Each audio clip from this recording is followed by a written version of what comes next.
আজ আমরা জানব সিম কার্ড আসলে কিভাবে কাজ করে। এত ছোট একটা সিম কার্ড কিভাবে আপনার ফোনে কল চালায়, ইন্টারনেট চালায় আর পুরো মোবাইল নেটওয়ার্কের সাথে কানেক্ট করে। কল করার সময় আপনার কণ্ঠস্বর কিভাবে ডেটাতে কনভার্ট হয়, ইন্টারনেট ব্যবহার করার সময় ডেটা কিভাবে টাওয়ার পর্যন্ত যায়, আর সিম কার্ডের ভিতরে কি প্রসেসর থাকে, মেমোরি থাকে। আজ সব কিছু একদম স্টেপ বাই স্টেপ জানব। সিম কার্ড আসলে একটি ছোট কম্পিউটার চিপ। এটার ভিতরে থাকে একটি ছোট প্রসেসর, মেমোরি এবং সিকিউরিটি সিস্টেম।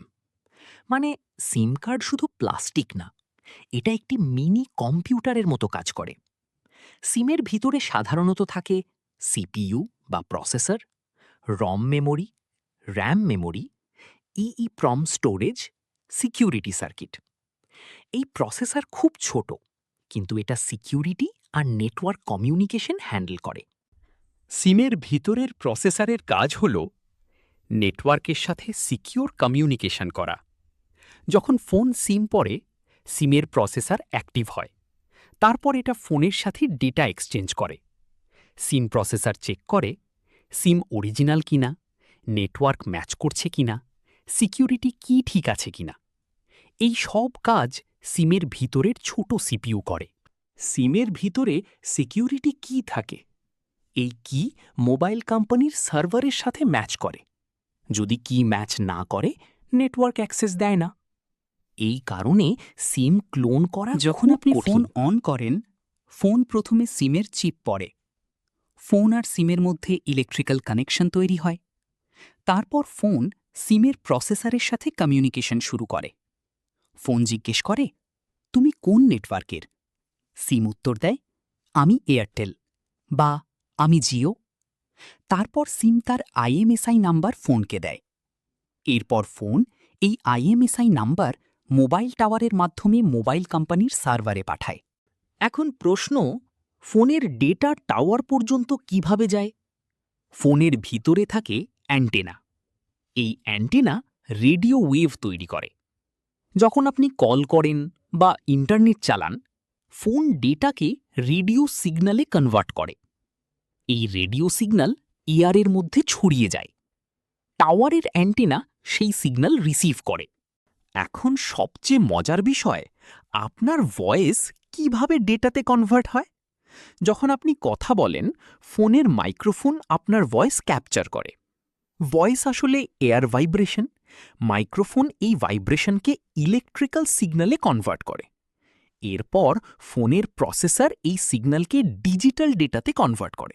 মানে আপনার ভয়েস ছোট ছোট বাইনারি ডেটাতে পরিবর্তিত হয়, যেমন 101010, 110101, 001101। এই ডিজিটাল ডেটা টাওয়ারে টাওয়ার প্রথমে আপনার ডেটা রিসিভ করে। তারপর টাওয়ার এই ডেটা মোবাইল কোম্পানির মেইন নেটওয়ার্কে পাঠায়। নেটওয়ার্ক চেক করে আপনি কাকে কল করছেন। এরপর সেই ব্যক্তির কাছের টাওয়ারে ডেটা পাঠানো হয়। সেই টাওয়ার অন্য ব্যক্তির ফোনে সিগন্যাল পাঠায়। অন্য ফোন সেই ডিজিটাল ডেটা রিসিভ করে। তারপর ফোনের প্রসেসর সেই ডেটাকে আবার ভয়েসে কনভার্ট করে। আর তখনই অন্য ব্যক্তি আপনার কথা শুনতে পায়। এখন জানব ইন্টারনেট কিভাবে চলে। যখন আপনি ইউটিউব খুলেন, ফোন প্রথমে রিকোয়েস্ট তৈরি করে, যেমন আমাকে ইউটিউব ভিডিও দেখাও। এই রিকোয়েস্ট ডিজিটাল ডেটাতে কনভার্ট হয়। তারপর রেডিও সিগন্যালের মাধ্যমে টাওয়ারে যায়। টাওয়ার সেই ডেটা ইন্টারনেট সার্ভারে পাঠায়। ইউটিউব সার্ভার আপনার চাওয়া ভিডিও খুঁজে বের করে। তারপর সেই ভিডিও ডেটা আবার টাওয়ারে পাঠায়। টাওয়ার সেই ডেটা আপনার ফোনে পাঠায়। ফোন সেই ডেটা ডিকোড করে, আর তখনই আপনি ভিডিও 4G এবং 5G হল ডেটা ট্রান্সফার টেকনোলজি। 5Gতে বেশি ব্যান্ডউইথ, ফাস্টার ফ্রিকোয়েন্সি, কম ডিলে ব্যবহার করা হয়। তাই 5Gতে ডেটা খুব দ্রুত ট্রান্সফার হয়। এই কারণেই 5G ইন্টারনেট এত ফাস্ট। এই সিম হল ডিজিটাল সিম। এখানে ফিজিক্যাল সিম লাগে না। ফোনের মাদারবোর্ডের ভিতরেই সিম চিপ লাগানো থাকে। আপনি শুধু কিউআর কোড স্ক্যান করেই নেটওয়ার্ক চালু করতে পারেন।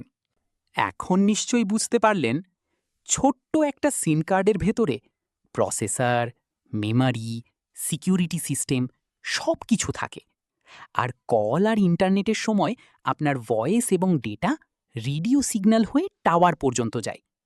ভিডিওটি ভালো লাগলে লাইক করুন আর এমন টেকনোলজি ভিডিও পেতে চ্যানেলটি সাবস্ক্রাইব করুন। ধন্যবাদ।